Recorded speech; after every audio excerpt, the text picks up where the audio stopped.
This is a fast-paced build where we use Volatile Reversal to do several hits at once, inflicting many damage over time stacks with Time Rot and Doom, as well as shredding our enemy's void resistance. The only thing you need to do is to use Volatile Reversal 2 times in succession, drink a healing potion and repeat. Very simple. But how are we able to inflict this many damage over time stacks with one Volatile Reversal use, bypass its huge cooldown and scale the damage over time to such high levels? The final solution is simple, but there are so many interesting aspects going on under the hood, so sit back and enjoy the ride.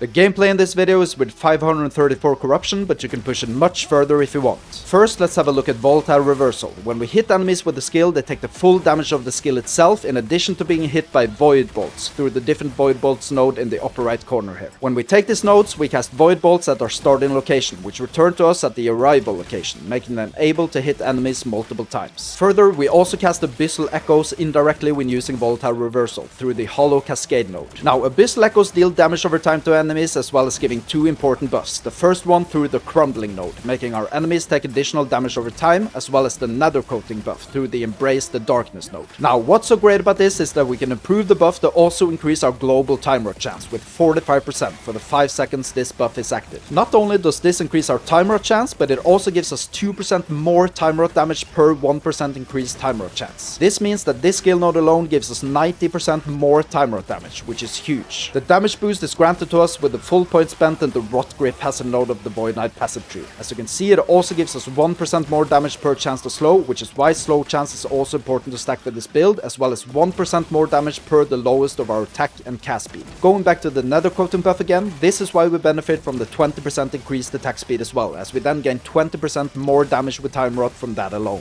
Heading back to the Volatile Reversal tree, we also take the Nether Convergence node, which pulls our Devouring Orbs to us and creates a Void Rift when using Volatile Reversal. This gives us much more damage when using the skill, since the Devouring Orbs both inflict Time Rot and hit damage. Actually, we can look at that skill tree now. We take the Dark Moon node to ensure the Devouring Orbs follow an orbit around us, as well as the Abyssal Rush node autocasting them for us while we move. This makes it into a passive skill we don't have to actively use. For hit damage, we take the Cosmic Impact node, as well as the Abyssal Emission node, frequently casting Abyssal Orbs for us that seek out and hit enemies. This also enables us to spend full points in the Rending Maw node, giving Devouring Orb 100% chance to shred void resistance, which is great for making our enemies take much more void damage. The Rift Collar node extends this by giving all void damage from Devouring Orb have 50% void penetration. Now we've looked at the damage sources for this build, all being triggered through one Volatile Reversal skill use. But how are we able to use Volatile Reversal in quick succession without going back in time or without any cooldown? Well, first of all, we take the Future Focus node, making both combos of the skill go forward in time. This way we can rush towards our enemies in 2 quick successions and exclude the part going back in time. But this doesn't solve the cooldown of the skill, as after this 2-way combo, the skill will go on cooldown for a long time. This is where the Orion's Descent belt comes into play. Introduced as a new unique in Season 2, this enables us to use a healing potion to reset the cooldown of Volatile Reversal. This is why we can use the 2-part combo of Volatile Reversal, then use a healing potion to reset the cooldown and have another 2-part combo available again. This way we can use Volatile Reversal as much as we want as long as we have potions available. And since the belt also gives us an increased chance to find potions, we usually stumble upon more than we can carry. However, if you ever do find yourself lacking potions, a good fallback is to simply cast Abyssal Echoes directly instead of Volatile Reversal and spam Smite in between. This can even be a good strategy for some bosses if you at any time want to keep your distance. Another crucial stat on this belt is that it gives us 16 mana on potion use, since this is a mana demanding build.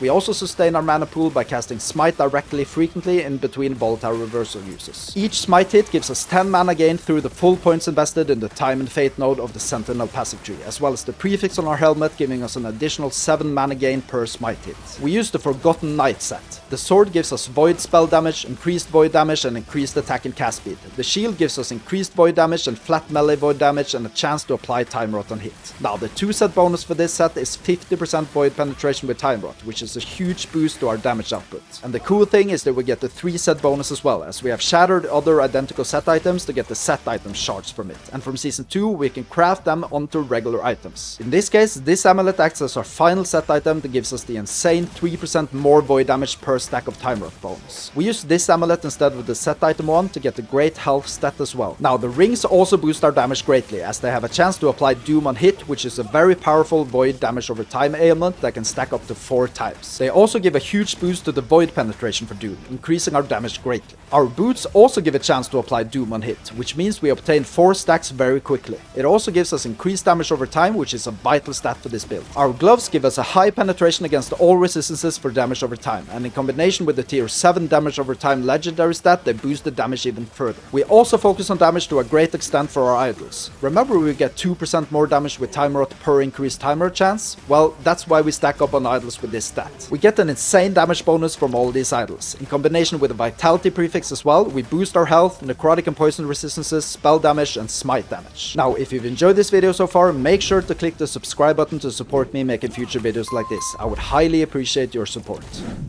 This is a health-based build. We have a decent pool of over 4,000, which in combination with all our other defensive layers is sufficient to stay alive on high corruption. We also have a very respectable health leech, which we mainly gain through the World Eater passive node in combination with both our rings. We also have the Dark Maw node, which gives us a chance to absorb enemies' life when we defeat them. We have overcapped endurance, leaving us with 60% damage reduction when the endurance threshold of over 1,200 kicks in. We also invest full points in the Void Aegis passive node, giving us 15% of our maximum health as endurance threshold whenever we suffer a hit doing more than 25% of our life pool. This amounts to more than 600 extra endurance threshold when this triggers, which is a huge defense mechanism. In order for this passive not to trigger, we need to have at least one Void Essence at any given time. We're granted this by investing full points in the Eldritch Infusion node of the Volatile Reversal tree, giving us 100% chance to gain a Void Essence on hit. Symbols of Hope also provides us with endurance threshold through the Iron Symbols node, and with 5 symbols being active at any given time, this amounts to 375. It also gives us a great health regeneration boost through the meditation node, and in total we have a health regen of 245, which is quite decent. We do have pretty good armor even though we don't stack strength. We boost this by getting the increased armor blessing from Hair Rot and the flat armor from the Fire Shamans. Now block is another defensive layer. The shield gives us a decent block chance and we gain more from our passive trees as well. The block effectiveness could be better, but still this is an integral part of our survivability. The crit avoidance is good, almost 80%, and when we're so unlucky for the missing 20% to trigger, we have a good amount of reduced damage bonus from critical strikes. As for our resistances, I will say they're pretty good. Some of them are not capped, but if you really want that, you could shuffle around some stats on the gear or resistance passive nodes. Our base movement speed is 61%, which is quite good. You could also spend 10 points in the Dreadform passive node to get 10% more movement speed, but for me, I don't think it's worth the trade-off with the other passive nodes. And keep in mind that we have a lot of haste chance on hit on our gear, so we are constantly hasted when hitting our enemies, giving us 91% increased movement speed most of the time.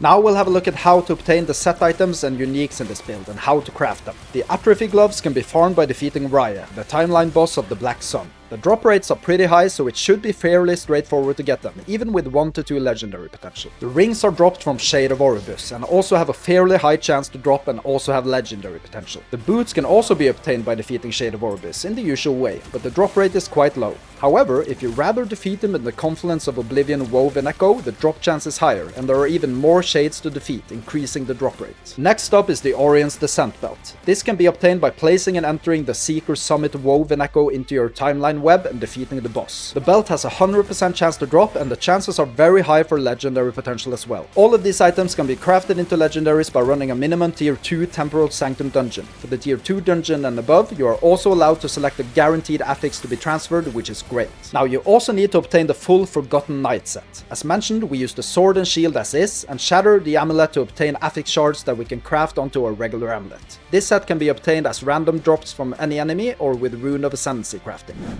When leveling this character, I started with Warpath from the very start. I went the Void path in the skill tree and eventually converted the damage to Void. This way it was easy to build up gear with increased Void damage and then switch to the final setup later. The Void conversion node of Warpath also gives increased time rot chance, which means you can already spec into damage over time as well. You can also use Rive as a single target damage for bosses. When leveling with this, look for a two-handed melee weapon with as much flat added damage as possible. I got this sword pretty early on, which carried me quite some levels. The build planner for the leveling build is in the video description. At around level 35 to 39, I switched to the final build setup apart from Symbols of Hope, so it's not that late in the game before you can start playing the actual build. At level 49 in the campaign, I was so strong that I could just run around and everything would die around me. At level 54, I started doing monoliths, continuing with the final build setup, and everything else is a breeze from there. Now, if you've enjoyed this video, please make sure to hit the like and subscribe buttons to support the effort I put into making these videos. And you'll probably like my other last Epoch build guides, so make sure to click on the playlist showing on the screen right now.